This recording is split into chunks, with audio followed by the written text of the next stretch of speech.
This is the 20th season of Bass Talk Live. BTL is presented by Bass Cat Boats, Strike King Lures, Aftco, Pro Guide Batteries, Spro, Gamakatsu, The Bass Tank, Denali Rods, Beatdown Outdoors, and Sunline. BTL coming at you. Good morning and welcome to another exciting edition of BTL Bass Talk Live, where we are going to talk bass fishing. Got a good show for today. It's a recorded show. I'm currently in Scotland. I think today I'm actually supposed to be at Loch Ness. Yes, the Loch Ness. It's like kind of a little birthday deal, 9 days in Scotland. And when I found out I was going over there, I was like, well, there's no way I can go over to Scotland and not fish in Loch Ness. And I know that that's a touristy location, but also if you listen to the shows with Matt Steffen and Miles Berghoff and Polinick, you know that I have a liking to that type of thing. So I will have my eye out, but we're spending a half day on the water. I think they have like pike, some sort of salmon. I have absolutely no idea what's going on, but a half day on Loch Ness. Someone who probably could catch the Loch Ness Monster, like I would give him a 50-50 chance based on the year that he just had on the MLF Tackle Warehouse Invitationals. Like if it's in the water and it's large, he's most likely going to find it, target it, and catch it because he did that all year. Like it didn't matter whether you like took 2 pounds away from him in a tournament or anything that happened. Like the dude battled it out with Jake Lawrence for the entire year. It came down to the final invitational last week on Lake St. Clair, big fishery, and Alec Morrison, he almost clean swept. He finished, I think, second in that tournament, but then he won the Rookie of the Year and the Angler of the Year. He got all sorts of like four-wheelers or side-by-sides and stuff, 50K, an invite to the Bass Pro Tour. And he's like, I think he's buddies with my buddy Rick Harrison for the last year and a half. Rick has been like, dude, you got to get my boy Alec on. And that's how Rick talks. So we got Alec on. He's, I think, supposed to be driving. It's like 6, 7 in the morning where he is. Thanks for jumping on BTL, dude. Hey, man. Thanks for having me. You do room with Rick, right? Yeah, we room together as well as Brett Carnwright for all the invitationals this year. Oh, it was a good crew. Yeah, that's a house. Rick is quite possibly the most positive individual that I've ever been around. I've known him for a long time, dating back to the Kurt Dove Pro Bass Camp, the early days there on Lake Amistad. But like, you want to talk about a dude who like genuinely cheers for his buddies. Like he was like out on the water watching you throughout the year too. If he had missed the cut, and he had a good season too. He's becoming a hell of an angler in quite his own right. But I mean, that dude is positive 24/7. Yeah, no doubt. I don't think there's anybody that meets Rick that doesn't enjoy him. It's so weird. Like I remember meeting him for the first time, and he's got that like wolf on his knee, and then the Newfound Glory tattoo, and like everything. Yeah. And you get to know him, and you're like, and then you realize this dude is just a genuinely good human being, like a great person to be around. No doubt, fun to be around on the water, off the water. It doesn't matter. Well, let's get things kicked off in the start. So the invitationals this year send 5 anglers to the BPT. There's a picture out here. I'll show this picture right here because it is like the changing of the guard when it comes to angling. There they are right there. We'll have Colby Miller on later this week. I actually know him a little bit, but it's unbelievable with Jake Lawrence, Jaden Parrish, and Marshall Hughes there in that list. Definitely a changing of the guard, and it seemed like you guys were just on a different level this year when it came to competition. Did you feel that? Did you notice that something special was happening this year on the invitationals between a select group of guys that were just getting it done week after week after week? Yeah, I mean, quite literally, you could not slip up a single day because if you did, you were getting passed right up by these guys. It was unreal. It was unlike anything I've ever seen. And also, it's like there was a lot of camaraderie between all of us too. You know, we all became pretty good friends, which I know sometimes like might not happen when you're in stiff competition against one another. But yeah, just a great group of guys who can all catch fish literally anywhere they go. Fishing for the past 50 years has been about experience and time on the water and making connections. And who's the oldest out of that group? Is he like 20? Are you the oldest out of that group at 25? No, I think I'd probably say Marshall is. I think He's the not oldest 30 guy. though. No, I don't believe so. How in your mind does that happen on a bunch of guys who I think the top 5 average a combined like 1.8 years of professional experience? You're in your rookie season, you captured the rookie of the year and the angler of the year. How is it that guys can come in at that level against 140 other guys who all have more experience than you and dominate so thoroughly? Yeah, it's crazy. I mean, obviously, each one of those guys, you know, has a we all have you know, previous background, I guess, and you know, we were all definitely very much into tournament fishing prior to this season, and had a lot of success in different parts of the country. Um, but yeah, it's been unreal to see like how quick all of these guys can put it together on a body of water in 3 days, and then you know, not miss for a single day. Yeah, so there was one day that was canceled on Champlain, the final day, correct? Which had to Yeah, bum you out because that's like your baby, right? Like that was the one that you probably wanted, and you ended up still cashing a $20,000 check there. But just to put this into context, we're going to talk about Rayburn, West Point, Kentucky Lake, Eufaula, Champlain, and the Detroit River. And I just want to read off your daily weights in the days that you competed: sounds good. 1810. 1810 25-9 13-13 14-10 12-4 12-12. That was West Point. That was an absolute grinder in early March on West Point. It was 20 pounds 7 ounces 22 18-9 15-15 16-8 13-12 19-14 and 26 22-14 23-6 and 28. What was the most stressful day out of all of those? Because you cracked them every single day, Alec.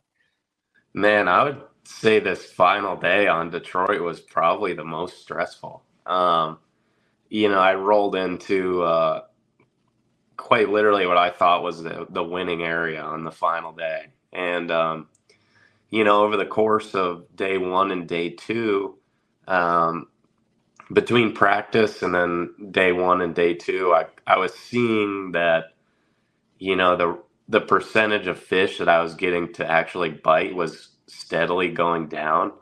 You know, in practice, I was probably catching easily 80 to 90% of them that I would see. And then day 1, it was down to about 60% of them. Day 2 was about 40%. And day 3 was probably, I only got like probably 10% of them that I saw to bite. And it was extremely painful and nerve wracking. You know, it was like the one day that you just want it all to come together and work out. But, you know, they made me work for it for sure. And I was able to still catch, you know, like 20 pounds, 6 ounces or 8 ounces, whatever it was, and wrap up the event. But yeah, that was by far the most stressful day. I threw on probably 4 limits of like 22 plus pound class fish, and you know, they just wouldn't really react too well to what I was throwing at them. So that was definitely the most stressful day, but I'm glad it all worked out in the end. I feel like it's weird how in fishing, like the fishing gods always make you always like throw a little hitch in the giddy up at the end. Always. Like they're like, oh, you think this is going to be easy? Yeah. Lockjaw or boat issues or weather or someone else. Or a storm day 1. Like we There always have seems some to be crazy something. conditions. Always. It's wild. All right. I want to get into this for those who are like, well, how does this kid come out of nowhere? you really haven't. You've really been around for a long time. If you look at it, you fished as a co-angler in the Toyota series, dating back to the time when you were a teenager. You made the jump pretty much 4 years ago. But talk about that time from like 2015 to kind of 2019, fishing out of the back of the boat. Your style, were you a I don't want to use that term because that's what everyone called Polinick, but were you a prodigy back then, or was there a moment where there was kind of like the switch flip to where you understood something that no one else understands? Like, how does that progression work to where we are today? Yeah, I definitely even back then, I spent a ton of time on the water on my own, literally every day after school. My mom would drop me off before I could drive and tow a boat. My mom would quite literally pick me up from school and drop me off at the lake and dump the boat in. And I wouldn't do any homework. I would just focus on catching some bass until dark. And then a lot of times I would like graph on Lake Champlain throughout the night until like 3 or 4 a.m. and then get off and head home and go to school the next morning. So despite probably not many people really knowing my background and co-angler days and everything, like I definitely have spent a lot of time on the water prior to jumping into these events as a boater. But yeah, throughout those first few years, I really hit the co-angling scene hard. I fished a lot of stuff local. Champlain is such an awesome place because, regardless of the winter, during the summer, it's extremely packed with events. And I was able to get into ABAs and BFLs. And at the time, they were like the Rayovac and Everstart and Costa Series. And that's really where I got my start. And, and it was, I was like 16 years old in 2 weeks, and I was old enough to enter my first. Believe it was the Rayovac. As a co-angler, and I finished second. I almost won it, and that was like the first kind of turning point for me.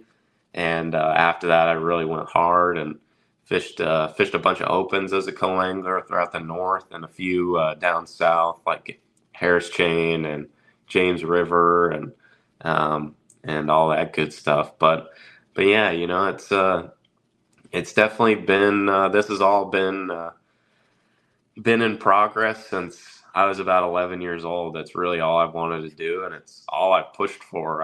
I haven't had any other hobbies, like I didn't hang out with friends after school and play video games or anything. I just fished. That was it. Really good article over on Major League Fishing about your Angler of the Year win. There's a couple portions of it that stuck out to me, and you kind of mentioned that. You said, I grew up essentially learning that the dude who put in the most work behind the console was typically the guy who did the best. It's taken thousands and thousands of hours to graph all of Lake Champlain, which is 300,000 acres, by the way. But I learned so much valuable information about fish and why they get the places that they do. So to me, Alec, this does not sound like a guy who just turned on a live scope and started looking for fish. Like, this is a deep understanding behind the technology that you're using in coordination with it, not that you're relying exclusively on it. I think that's a integral part to really kind of dissect here. Yeah, no doubt. I mean, I grew up on Champlain, which I know you were just there for. I can't even imagine being like, just to have the mindset of like, I want to graph all of this. Like, I was there for 4 days and I saw maybe a tenth of the inland sea, and that's it. Yeah. And like, I would drive and be like, my God, there's fish in all this stuff. Yeah. It's mind boggling. But I mean, anywhere that you can basically put a boat on Champlain, you've been there. Yeah, exactly. And It's pretty crazy to think, but like pre scope and all that, like I mentioned, it was the dudes who did the best, like Ryan Lattenville and Brett Carnwright and those dudes. Like I learned really quick that the reason that they were so successful was because they just had more like isolated targets than everybody else, and that was like essentially like the best way to fish on Champlain, like pre-scope, was to pretty much just run as many like isolated boulders as you could around the inland sea or New York side, and drop on them, drop a drop shot on them on 2D, and I mean it's crazy. I mean we used to catch like I don't know 80 to 100 fish a day doing that on 2D, and it was like you'd see two dots on it sitting above a rock, and your drop shot like would never hit bottom. It would just be bit pretty much instantly, like mid column, Good. and so that all that graph work really was the foundation for me of really starting to learn like why certain places get good, and the kind of irregularities that all these smallmouth enjoy to be around, and I really learned a lot, and Champlain it was an amazing place to grow up on. If I didn't have that lake in my backyard, then who knows where I would be. Okay, so that's great on Champlain. That's like smallmouth and northern straight and largemouth that bite. But like you won on Rayburn by 24 pounds. You catch them all around the entire country. Does that just translate to other fisheries? Like you obviously can't go to like a West Point and get 500 isolated targets because you have a limited amount of practice there. Like Yeah. how have you taken that and then translated it to grass fisheries, highland fisheries, spotted bass fisheries, largemouth fisheries from Florida to Texas to the Ozarks to all over the place? Yeah. Like Rayburn and West Point really was originally when I won on Rayburn, it was kind of an isolated target deal. I was fishing brush piles, and I was doing the same thing on West Point as well.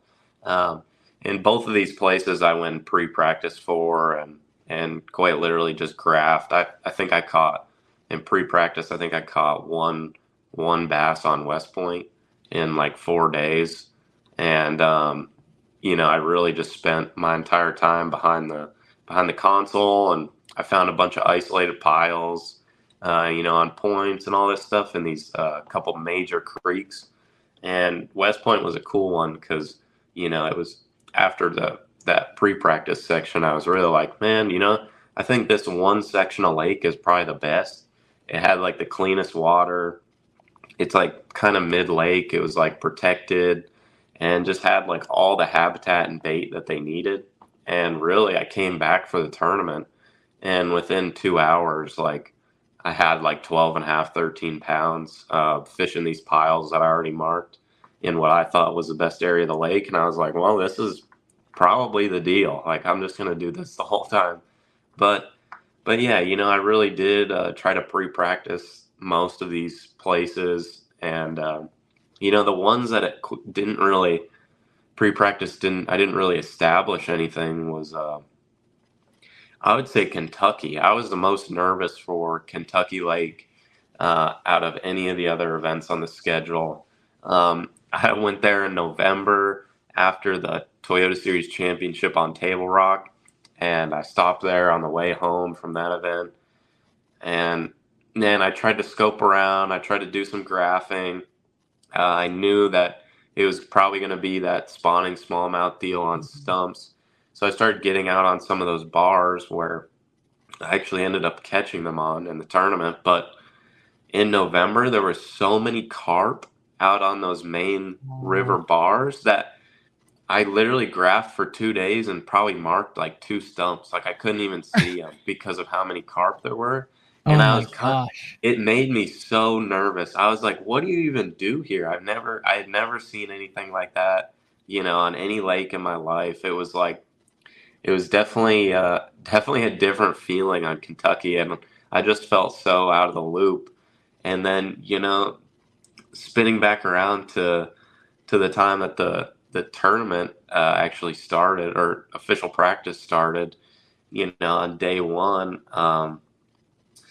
Brett and I were talking a lot, and Rick, and that morning, and it was like all three of us kind of figured it out like really, really quick on our own, and easily within the first 3 hours, I had seen probably 20 beds, and caught a few fish, and then I realized that I could graph a certain way down the river in order to spot the actual beds themselves on stumps on side scan, and a lot of people were looking for them, on the trolling motor with perspective and stuff like that. But um, like 80% of the beds were on like the down current side of the stump. So if I graphed with the wind, south to north or north to south, I would see those beds like basically every pass. And as opposed to if I graphed like east to west or vice versa, then the bed would technically be in the shadow of the stump and I wouldn't see it. So that was something I learned like pretty quick, and I spent basically the entire practice just marking spawning fish, and I didn't know how big they were going to be. I didn't know if Brett and I were real nervous about catching them, because Champlain, you can easily just catch them, weigh them, and release them and go back. But you can't do that everywhere. We didn't know if they were going to stay or not, and so it was really cool, because come the tournament, we didn't exactly know what we were on. We just knew we had a bunch of spots to hit, and um, I just kind of pushed hard and hit as many as I could, and was able to catch them pretty good. But yeah, it's been pretty interesting how some of these events have kind of changed. I really didn't expect it to be like that during pre-practice, and then after about 3 hours on the first day, I'm like texting my dad like, "Wow, I'm gonna do really good in this one." It's interesting. I mean, you guys make it look so easy when you go out there, but then you kind of dig a little deeper, and there is no shortcut to long term success. And while it may seem like this is your rookie season, there you are, rookie of the year and the angler of the year trophy, this is really like a decade in the making. Yeah, no doubt about that. It's something I've quite literally always pushed for. I've never wanted anything else. And one time a good buddy of mine was like, we finished second in this tournament on Cayuga, and I really thought I was going to win it, and it was just a team tournament. And at this time, hadn't won a lot of stuff on the boater side, but after the tournament, I was pretty bummed we came in second.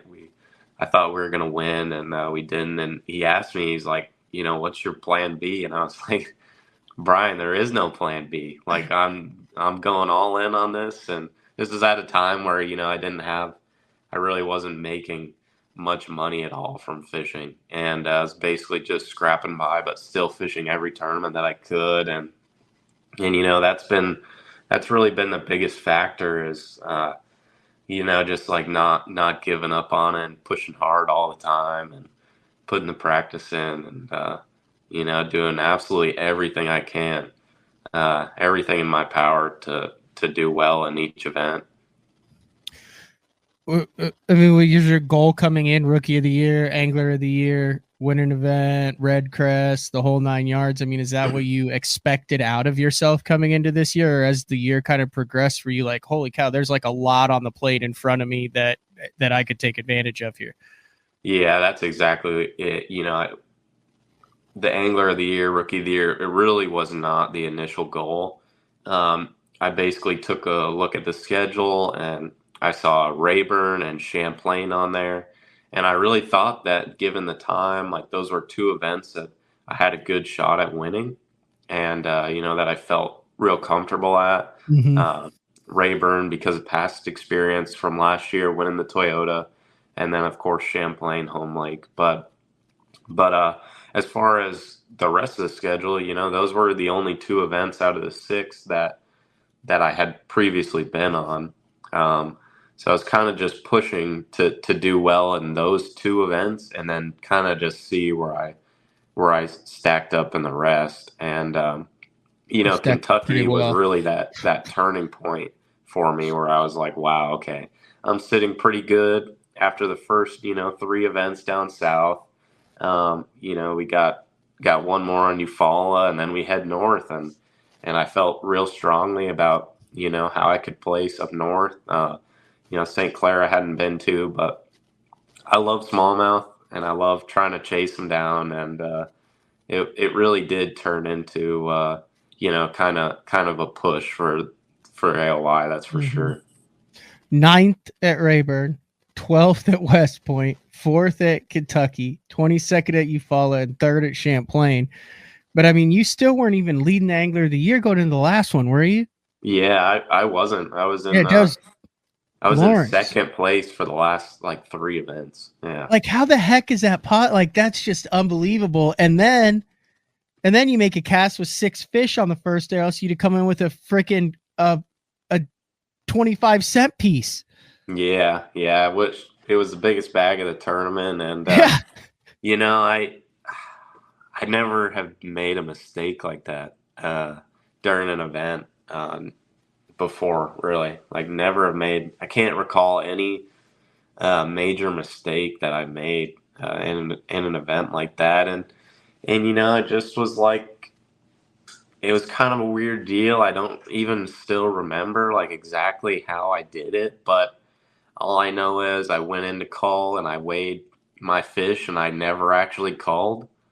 And in my head, I'm thinking, I already had 5 and needed to call, but in my head, only 2 of those fish were fish I wanted to actually keep, and weigh in. And, so this whole time I'm like trying to think about like how I can slide around and get 3 more big bites, and how I only have, really have 2 fish that I want to weigh in the well. And next thing I know, I'm on the front deck and I make a cast. And the second I make the cast, I'm like, oh no, I have 6 in there. I never called that one. And, my camera guy, he's super cool. His name's Greg. I've had him for a few events. He's an awesome dude, super nice. He didn't even realize what I had done, had no clue. And I was just looking at him like, man, I got 6 in there. I gotta call it in right now. And I sat down, called Kevin up, and he informed me it was a 2-pound penalty, and he said go ahead and call that one fish and keep going, and I got rid of it, and oh, it was a hard like hour. I was like, I basically I remember saying to Greg, I was like, that's it. I probably just blew Angler of the Year just like that. And you still had 23. Yeah, I ended up having 24-14, but yeah, I went to I left that primary area that was pretty slow, and I caught a 6-pounder and a 4 1/4, but the rest of those fish I had were small, and it was 10 o'clock, and it was like just overall felt pretty dead other than getting those 2 good bites. And I made a run to my secondary area, and I just like unleashed on them. I caught like 7 over 4 in a row. Everything I looked at was over 4 pounds. I threw back a 405 or a 408, 2 4 1/4s, and a 440, and I just was like absolutely mad at them. But I knew that my initial kind of goal weight for the day was at least 22 pounds, and the only way I was going to catch 22 was if I caught 24. So it was like it was a bad deal, but it really did like push me to go even harder throughout the event, because this whole time I felt like I was climbing a mountain. I got this 2-pound deficit right out of the gate pretty much on day one, and I just wasn't gonna allow myself to back down at that point. It was as an easy moment for someone to, kind of not necessarily quit, but to slow down and have it affect them too much. And I really just pushed forward and caught as many bass as I could. That's wild. I mentioned these 5. I always forget Drew Gill was in there. He just didn't fish the last one of the year. So really there were like 6 of you guys that were all in the top 6 that are all like young dudes who It's impressive, dude. Very impressive. All right, we're going to take our first break. When we come back, let's get a little bit into some of the patterns, the baits, just some basic stuff that kind of carried you through through this historic season in 2024. And then I also want to get your take on joining the Bass Pro Tour in 2025. So we are talking with let's see if I can get all these titles right. Alec Morrison, the largest margin of victory in Toyota Series history. You hold that, right, with 24 pounds on Sam Rayburn. Yep. The 2024 MLF Invitational Angler of the Year, the 2024 MLF Invitational Rookie of the Year, over $130,000 in earnings in 2024, and then the 2023 Toyota Series. Is it the Central or the Southeast Division Angler of the Year, or the Northern? One of those. You won Angler of the Year. It was the Northern. Yeah, the Northern Angler of the Year. Did I leave anything else out, Alec? No, that's pretty much it. All right, it's BTL. We'll be back right after this.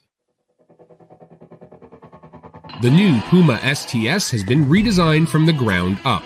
With the angler, design, function, and performance in mind, nothing on this new offering was compromised, and the only thing carried over from the previous version is the name.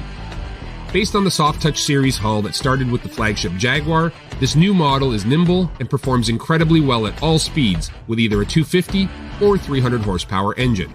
Featuring a new 96-inch wide-body footprint, this hull measures out at 20 foot 7 inches in length. Industry-leading design coupled with tournament-winning performance. The Puma STS from Basscat. Feel the rush.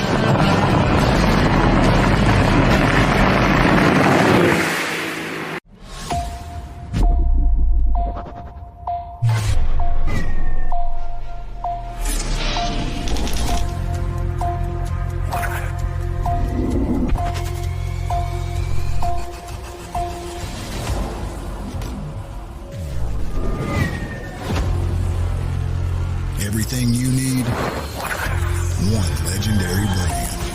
Top on Strike King.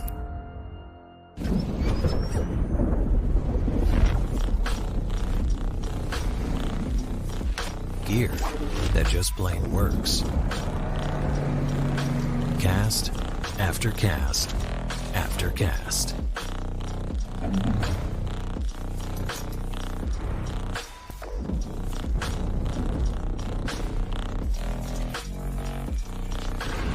AFTCO. Any fish, any water.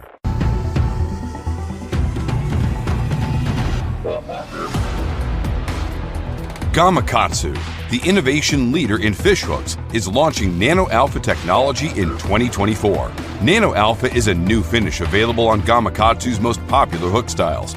It delivers 2 times slicker performance, 4 times better corrosion resistance. Nano Alpha technology makes the world's greatest fish hooks even better in 2024 to help anglers catch more fish. Born in Japan, using technology, innovation, and precision, Sunline produces the widest selection of fishing lines at the most technologically advanced line factory in the world. Manufactured at the strictest tolerances to produce victories at the highest levels of tournament bass fishing. From household names like Christie, Swindle, and Cruz, to young guns like Cook, Logan, New, and Welcher, they all trust Sunline to take them to the top of the leaderboard. Choose the line that will give you the strength to guarantee your confidence. Sunline. Your early morning mentality is your every hour mentality.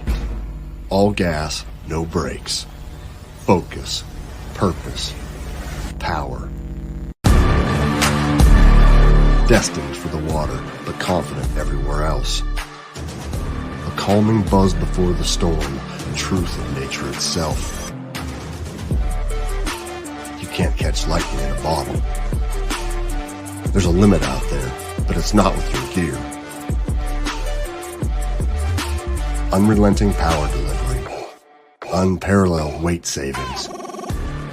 Keeping you on the water, whether you run a 9.9 or outscoping your best 5. In this rare air, there's power in the silence. It's a mindset, thinking only of the things that matter and freeing your mind from the things that you trust.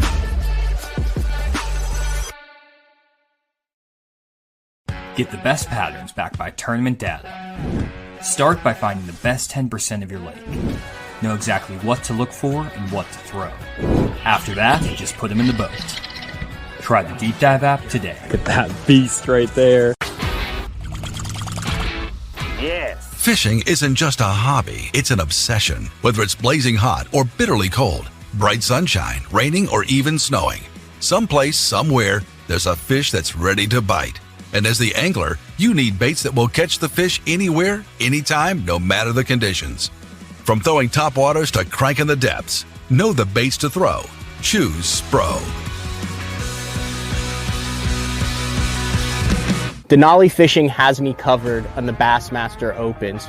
From their line of high-end rods, from the Android series all the way to the Tack series, the Novus series bait casting reels, all the way to the Covert series of tungsten in the cylindrical and the teardrop shapes. Denali has everything to keep me covered, whether I'm finesse fishing for smallmouth on the Great Lakes or flipping for largemouth in the slop down in Florida. The complete lineup is always on my deck and in my boxes. Denali Fishing. Welcome back, BTL, with Alec Morrison. When was the last day, Alec, that you just went out?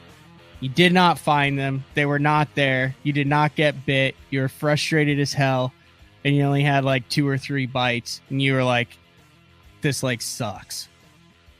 Be honest with me. I want you to think long and hard about the last poor day of bass fishing that you had. It was probably somewhere in Florida. You know, probably somewhere flipping a jig all day on Kissimmee and only getting 3 bites kind of deal. But you know, a lot of the other places have been a little better than that. That's for sure.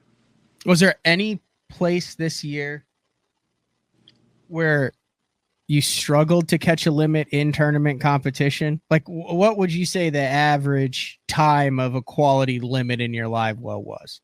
7 a.m., 8 a.m.? Yeah, I had some really great mornings, but Eufaula was was my worst finish, 22nd. That was one that, for weeks I wanted back. I had an okay practice, but I really found myself, I'd find myself at the end of the day having more questions than answers. And that was one that I spent a ton of time pre-practicing. Not a ton of time, but I spent a solid 5 days graphing.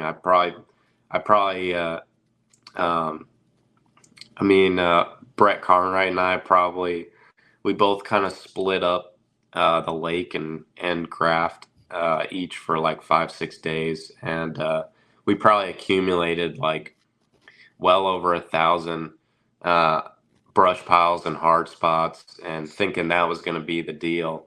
Quite literally have almost all of Eufaula graphed to a T, and I thought in practice I spent majority of that time that we spent during those 3 days was really just running stuff that we had found prior. And it just really wasn't the deal. I kept, I'd have moments of glory, I guess, certain days. And then a few hours later, I'd be like, well, maybe this isn't the deal, because I just did that I caught him on this thing and I just ran 30 more and didn't see a bass. And that was definitely my toughest event. I figured out the schooling fish essentially late.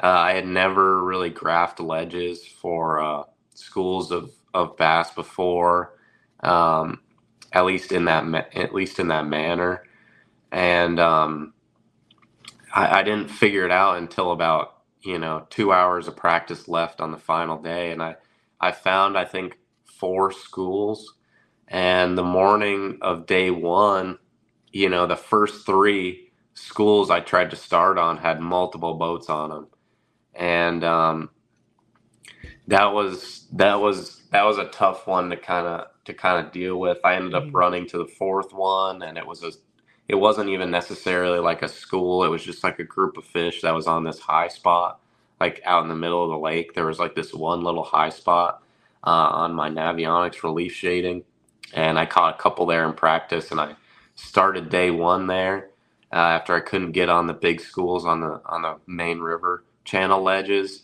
and I caught what I had there, and then the rest of the day I pretty much tried to upgrade on piles and stuff, and it just never happened. And then day two, it was similar. I just quite literally couldn't start on like any of those first 3 schools, and I literally started my morning on day two. The night before, I marked like 12 places on my mapping, and the night after day one, and then day two, I quite literally started the morning just idling for new schools. I didn't hurry up and go fish a spot, and literally the first dot that I had came up to idle this one stretch of this river channel ledge. I basically like sat down and idled maybe like 100 feet and saw a school, and I dropped the trolling motor, and I got 5 bites in a row out of them. 5 bites in a row. I landed three for about 15 pounds, and the other 2 were just as big, and I lost them. And after those first 5 bites, I could not get a single one to commit there the rest of the day. And I almost came in without a limit. I should have had like 20 plus pounds, and I had I think I had like 17 something, and I had 2 1-pound spots in there. Holy smoke. Yeah, so that was, Eufaula was by far the toughest for me, but it's kind of interesting, kind of my thought process on it. I knew what I needed to be doing. I wasn't able to put it together in practice, so I spent time during the tournament days continuing to look and practice for that kind of stuff, and I caught enough to get by for sure. And remember Tim Horton did that on Kentucky Lake one time on the final day. Like, he had made the cut, he was out of fish, and he idled for 7 hours. Mm-hmm. And at like 1:30, he finds a school.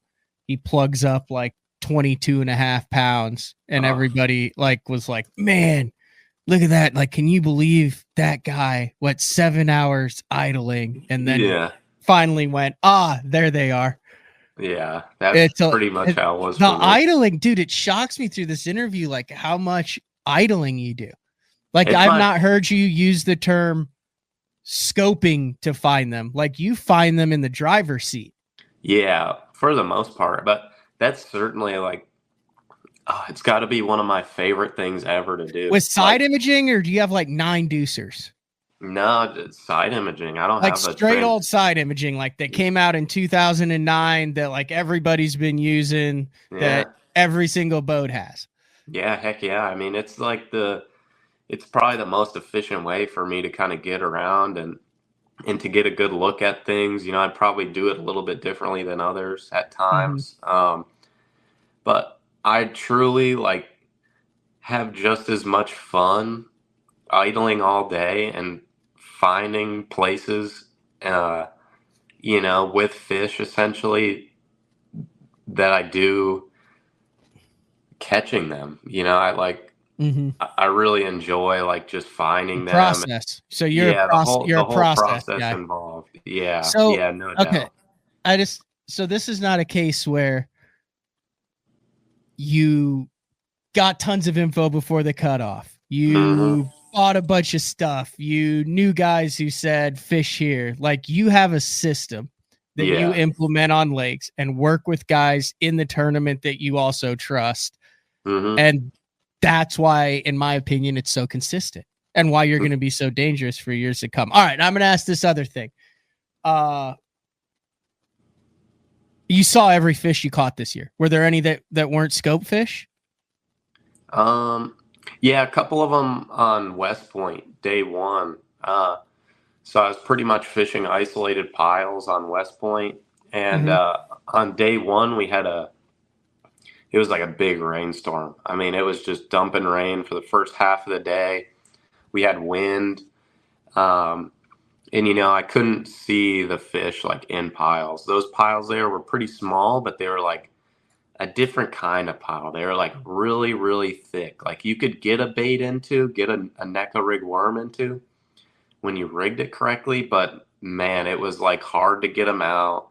And, but with those conditions on day one, I didn't really see them. I more so had to put my bait in the right place. I was using scope to make an accurate cast, but I really wasn't specifically targeting certain fish. But then as it progressed into days 2 and 3, we had slick, calm conditions and sunny, and all those fish that were on bottom on day one kind of started to suspend in the top of the piles. So that's where I would like days 2 and 3. I physically started targeting singular fish in those piles. And but yeah, I would say day one of West Point was really the only time that I was, not throwing at a specific fish throughout the whole year. So it's easy to watch like how you caught them and stuff throughout the year and go, wow, that kid's really good with scope. But 47 minutes into this interview, what I'm realizing is, wow, this kid is really good at breaking down water, putting the time in, and figuring out how to get around the best quality of fish on the lake, and then catching them after that. Yeah, is that a fair representation of why you think you have had so much success over the last 2 years? Yeah, no doubt. And, some of that has come from, the way I grew up learning how to fish on Champlain. And also a lot of that has come from, the time in the winter that I've spent in Florida with Garrett and also in Texas. That dude's a rock star, too. Garrett is intimidating as hell, too, because I don't know him that well. Like, I know him to say hi to, just because he knows a lot of the same people I know. Yeah. Like, A, I wouldn't want to run into that guy at a bar if he was in a foul mood. And B, like, I feel like he's one of the most underrated guys out there. Like, he can put it on him day in and day out, north to south. That dude, I can attest. It's like, he's one of the guys who can quite literally pick up any little info and catch them anywhere and do it better than you. Like, you can show him what to do for 20 minutes, and he's going to go out and find all of your stuff, and he's going to catch them better than you. I mean, it doesn't matter where it is. He picks up on everything incredibly quick. Not to mention, he's like, probably in my mind, he's the best angler in Florida. He has an insane ability to fish grass and to find fish in places like, Kissimmee Chain, Harris Chain, Okeechobee. He's an unbelievable angler, and it's awesome that we've been really, really close friends for a long time now, and we both come from completely opposite kind of styles of fishing, but just spending time together, we've both helped each other learn a ton about different stuff around the country. And yeah, that's a dude who a lot of people know, and then a lot of people don't know, and probably don't quite understand like how good he is. And when he comes onto the scene, it's gonna be mayhem. He guides, doesn't he? Yeah, he does a lot of trips both in Florida and up north. There he is, my right place there as well. G Rock. There he is. I need to get him on guide day. Sorry, you were Yeah, big doing time. you were on some sort of train of thought that I just knocked you off of there. Yeah, so yeah, I'm trying to think exactly where I was going with it. I was just talking about like the main pattern that you're doing is not just scoping; it's getting it in the right area. Yeah, so a lot of that, has come from, not only the Champlain stuff up north and the things I've learned idling and looking for fish on huge bodies of water, but it's also been, the time I've spent down south in Florida and Texas, and I've really like grown a love for figuring out what the biggest bass are doing in the lake, because generally it's something that's a little different than most people are doing, and I really enjoy like targeting that upper class fish, and I truly, Matt, go into every single tournament I've ever been in to win. I've never fished safe. I've never fished safe. I never go for catching a limit. Um, there's a lot of places up north, not so much down south, but up north where, in a Toyota, my co-angler would be like, dude, what are you doing? And I'll literally throw back like three 15 to 18 pound bags on Champlain before I even put a 4 1/4 in the well. I'm just Dude, gonna I throw. did that on day 2, and then it Yeah, almost hit me. yeah, it's a little bit of a risk, but at the end of the day, I don't like to call. I don't want to have to, I felt like be such a balance boss. beaming fish. I just want to go after big ones, and I'm going to spend the whole day just looking to catch 5 of the biggest ones I can. And at times and early on in my career, it's absolutely burned me, no doubt. I've had some great finishes on Champlain and stuff like that, and Oneida and St. Lawrence, but I've also had some incredibly bad finishes doing that, and really kind of risking it all and trying to catch the biggest ones I can. But at the end of the day, that's what I enjoy the most, and that's really just trying to figure out the winning pattern and trying to do it in a way that other people probably aren't looking at. Rough numbers. I was looking at it. What, you're like almost 40 MLF events in, and then I'd say you make the cut in damn near every one of them. So you're probably 100 days on the water in tournament competition, and I could only count like 4 days that you didn't come in with a limit. Out of that entire, like one of them, I don't have the stats pulled up anymore. I think one of them was a St. Lawrence, which you had like 3 for 11 that day. There's like another day that was just like a ridiculously tough tournament. But other than that, like if you look at your fish totals, it's like all increments of 5 for like years on end. Yeah, which is that's massively impressive. That's I mean, I'm not like Lawrence God. River. I'm not asking you to like go through the one time you didn't catch them, but yeah, I am curious what the hell happened there, Alec. That was my first event on the St. Lawrence, and we launched out of Messina, and I was running 125 miles one way out into the lake. Wow. Day one, I quite literally run out there, catch 3 5s in a row, lose 2, realize I have to start running back. But the reason I kind of started running back was because I had this one shallow place that I was like, oh, I'm going to catch 2 4-pounders on it. I'm going to have a bag, and then I'm going to run in. And I go to that shallow place, and I literally lose like 7 big ones in a row on a spy bait.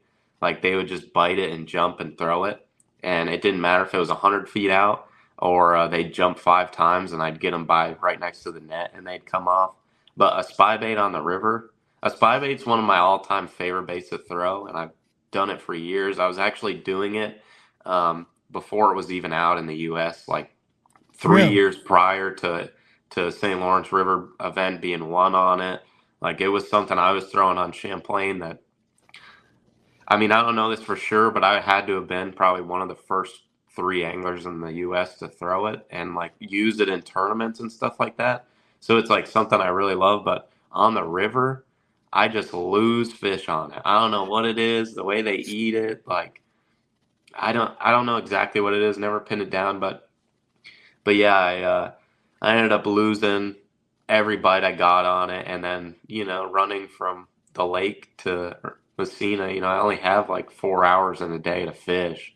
And, I ended up, coming in with a small limit. Like, I think I had like 17 and a half pounds, and I had 3 over 5 that day. And then day 2 was like insane weather, and I just didn't even make it out onto the lake that day.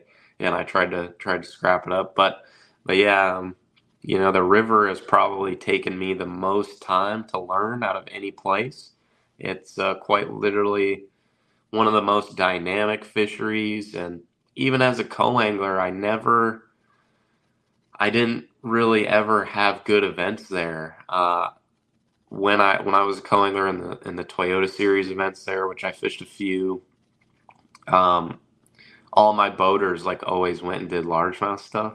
Oh Like, no. I always just got that draw, Yeah. and which is whatever, I don't mind. I'll go wherever you're taking me. But at the end of the day, like, I never, as a co-angler, even learned like what I needed to be doing there. So, starting in 2020, when I got my Phoenix, I started going up there more and fishing events, and it was really like, I had to just learn it for myself and understand the current and the drifting and break down this huge body of water. So, yeah, that one definitely has taken the most time for me to understand. But now it's a place that I've grown to really, really love and appreciate.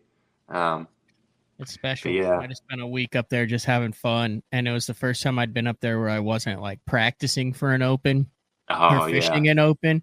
And Travis Manson has helped me out immensely up there with smallmouth crush and long story short, I was fishing a section of it that I was like, yeah, there's a couple good.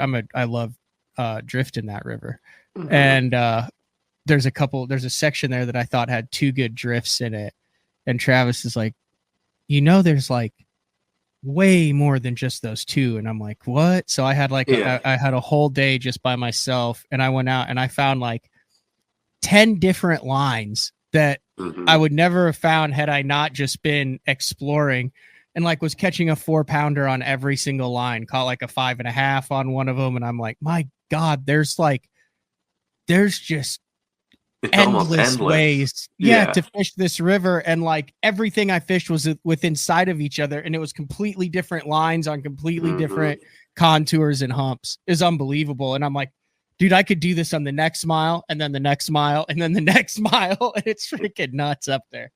I'm pretty sure you could do that for a lifetime up there and never find it all. It's just so amazing. It's wild.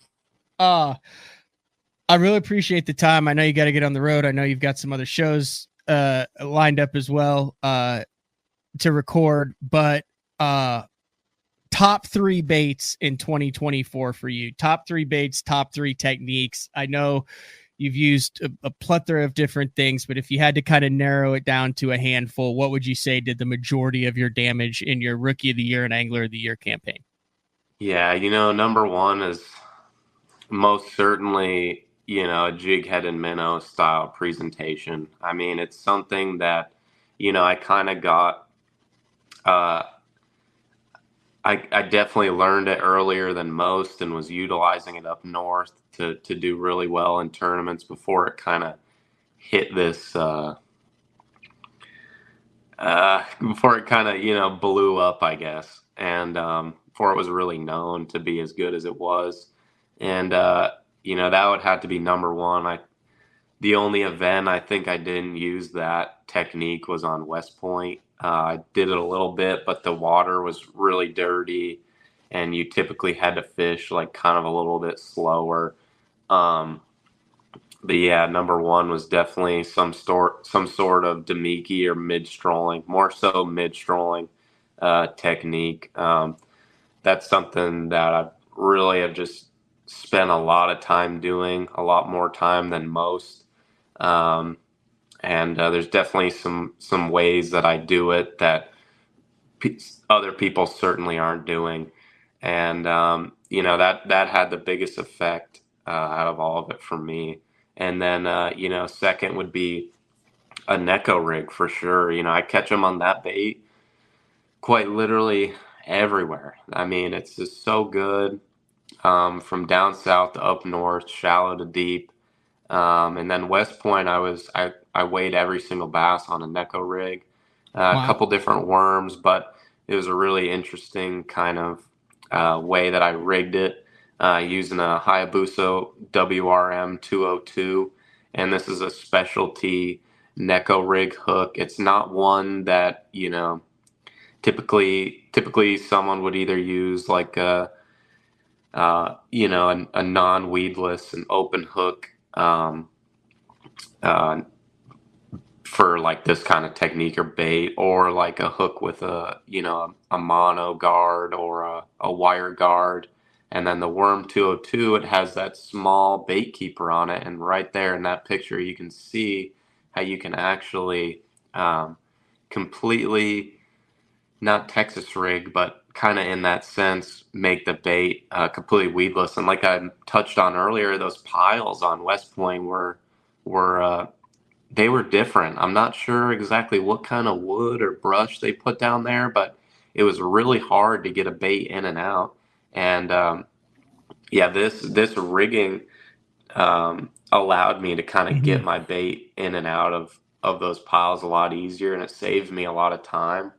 And that was a huge proponent to why I caught as many fish as I did in that event on the Neko rig. And the last bait I would have to say would be you definitely know this one. It's a smallmouth killer anywhere, basically anywhere. I used to think just up north, and I almost said up north, but in reality, it works on Table Rock, those highland lakes, different reservoirs and stuff, and it's a Beast Coast OW Sniper, which is it's their finesse football head. It's got no weed guard. It's super small. Comes in a 1/4 ounce, 3/8 and a 1/2 ounce, and this thing is just a smallmouth catcher. No matter where you go, clean water. Spotted bass love it too. Largemouth. This thing, if you don't have these going up north, then you need to make an order, because it's unbelievable how deadly it is for big fish. And a couple of the biggest fish I weighed in the St. Clair event came on this bait, including a 6-pounder on day one. I'll second that. It's an insane little jig. It is unbelievable. I mean, it's probably the king of the St. Lawrence River. I'm gonna have like 4 of them tied on for the Toyota Series up there. I'm probably gonna break off about 40 of them. But yeah, it's an unbelievable bait. It's really simple in design, but it truly is the best one of its kind on the market. There's a lot of other variations and companies, but this one has the best keeper, the best hook, the best colors. There's only about 6 variations if I can see on there color-wise, but if you go on the website, there's all different kinds of models. I throw the MB models the most, and the MB stands for Magic Bug, I believe, but there's 4 colors in the MB model, and the MB model essentially has this really, really thin skirt, and it's almost like a kind of like a little glorified Ned rig in a sense. It's like I don't put really a craw trailer or a swim bait trailer on it all that much. Not that those aren't great options, but I really like to just put like a Ned rig style trailer on it and keep it simple. And that's something that goby fish and crawfish eaters all over the place eat, and those were definitely my top 3 baits for the season. Yeah, that jig translates really well to the Ozarks.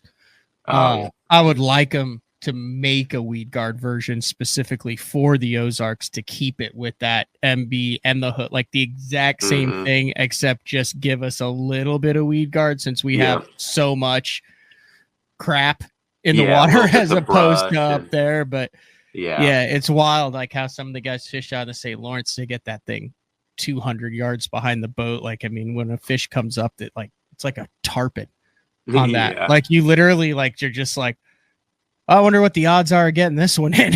I mean, the thing is so far back there. Yeah. But I had a dude, I learned about it in the last open there a couple years ago. Had a co put 3 for 16 in the boat. Mm-hmm. And after the third one, I was like, all 3 of those come on that jig? And he's like, yep. And I had been drop shotting, and I was like, yeah, give me one. Yeah. And then on my last drop, I caught a 6.6. That's all I used to, pretty much drift was a drop shot until I figured that jig deal out. And I mean, I don't even really pick up a drop shot. Dude, the drop shot, like, it is unbelievable in the last 2 years how the drop shot has become like, it's like the cargo shorts of the fishing world. Yeah. That's why I could, like, very functional, but like, dude, it's not, they do not eat it like they used to. Like, I was a huge, like, back in the day, I would say back in the day, same. 6-7 years ago, Morning Dawn, 3/8 ounce drop shot, 10-pound test leader, like that. I could go anywhere. If I put it in front of a fish, it bit it. I just spent a month up north. Like, granted, I still caught some fish on a drop shot, especially at St. Clair, enough to finish 82nd. Woo! But it's not nearly as effective as it was 3 years ago at all. I mean, it really isn't. It's wild. How does that happen, Alec? How does that happen? I don't know, because that was basically like the only thing we used on Champlain. It was like all those years prior to scope, and even the first couple years with scope, that's all I would use. And we would catch like 80 to 100 a day, dropping on them on 2D with a drop shot and never hit bottom. But now on scope, it's like you throw a drop shot to one and they swim up and they see the weight and they're gone. Like, they're just like, nope, we've seen this before. Nice try, buddy, but we're not going to bite it. And, St. Clair, they actually bit it pretty good still. They still enjoy a drop shot there more than most places. Champlain, it's really not the deal anymore. And so that was cool to see. I did catch quite a few fish this year on the invitationals. I guess as a fourth bait would have been a drop shot, but in a little different style than most are doing. Fishing it on, a super lightweight, like an 1/8 ounce or a 3/16 ounce drop shot weight, and throwing a bait that a lot of people kind of make fun of, but it's a dice rubber. No, you've been drop shotting. You've been ultra finessing the furry dice. Yeah. But hey, say what you will. I hope I can get on here and talk about it for about 5 hours on why it's probably the next big thing. But a lot of people bash it, and that's okay. I'll keep using it because I love that little thing. I mean, the dice rubber as accounted. That's it, right? That's the exact bait. That's it. I'm pretty sure the OSP is the only one that you need to be throwing out of all of them on the market. It's definitely the best. It's a killer anywhere you have clean water, pressured fish.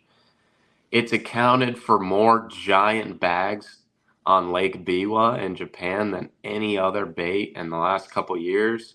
I mean, dudes are quite literally catching 40-pound limits on Biwa in tournaments using this bait. It's I caught a lot of fish on Kentucky Lake with it, and granted, those were spawners, but they still, even the spawners, reacted to this bait on my drop shot better than most. And it's something that's really nasty, dude, and not a lot of people are more people are laughing about it than actually using it. But that would have to be kind of the fourth little thing that I used. I utilized it on Table Rock last year a lot for spots and smallmouth and largemouth, and that cleaner water. It's a deadly bait when there's bass there and they won't bite anything. I think we'll just leave it on that and let people think about that one, and then anything else you want to get in here? Like, I greatly appreciate the time. Yeah, thanks so much for having me. I really appreciate it. I've been wanting to come on here and talk to you for quite some time now, so it was awesome. All right, man. Congratulations. Enjoy it. Well earned, and just a little bit of a glimpse behind the scenes of I feel like when you get to when you're looking near the top of the invitationals, the guys who really have it dialed in make it look so easy. And you make it look really easy. But I kind of over this half hour, hopefully the listeners and even I've gotten a better understanding of how much time, effort, and foundation went into making it look easy over the last year. You kind of jumped on the scene there with that dominating victory over like the who's who of Rayburn. Didn't even have to go out on the final day, and carried it through this year. So congratulations, and thank you for jumping on. And I'll get you back on anytime you want to come on, dude. You got an open invitation. Awesome. Thank you, Matt. I appreciate it. All right. See you. Drive safe. See you. Thank you. Bye. There you go. Alec Morrison, very talented angler. And like I said, it's very easy. There's people who make a living on YouTube who just point and say, look, live scope, 25 years old. It's the only reason why he's catching them. Obviously he utilizes the technology, but guys, there's a lot more that goes behind it. Every single person at the top level of this thing is utilizing it. And the reason why the same guys are rising to the top and dominating in this has nothing to do with the fact that they're better with it. It's that they are using it in coordination with a variety of other factors. And you look at like what Lawrence and Morrison, Drew Gill, Jacob Wheeler, all the guys on the elite, like there are some guys that have understood it, but the vast majority of them understand the fish and why they're using it. They ain't just going out in the middle of the lake, dropping it and coming in with 30-pound limits. There's a lot of talent and skill in the finding of the fish and the understanding of the fishery. Like he said, I think Alec has a lot of stuff under his hat when it comes to techniques and baits and the ways utilizing it. Drew Gill has talked on numerous podcasts about the percentage of fish that he wants to catch, like the seeing to catch ratio. And what I think is these guys who are able to dedicate a lot of time have put their bait in front of so many thousands of fish that they understand the nuances and how to trigger those bites when the rest of us poor schmucks are just sitting there shaking it, going, please eat it, please eat it, please eat it, please eat it. They know how to make that happen. And that's the difference between a 20th, a 30th, a 40th place finish and 6 top 25 finishes. So that's all we got for today. Back tomorrow with another live show, and we will talk to everybody then. See ya.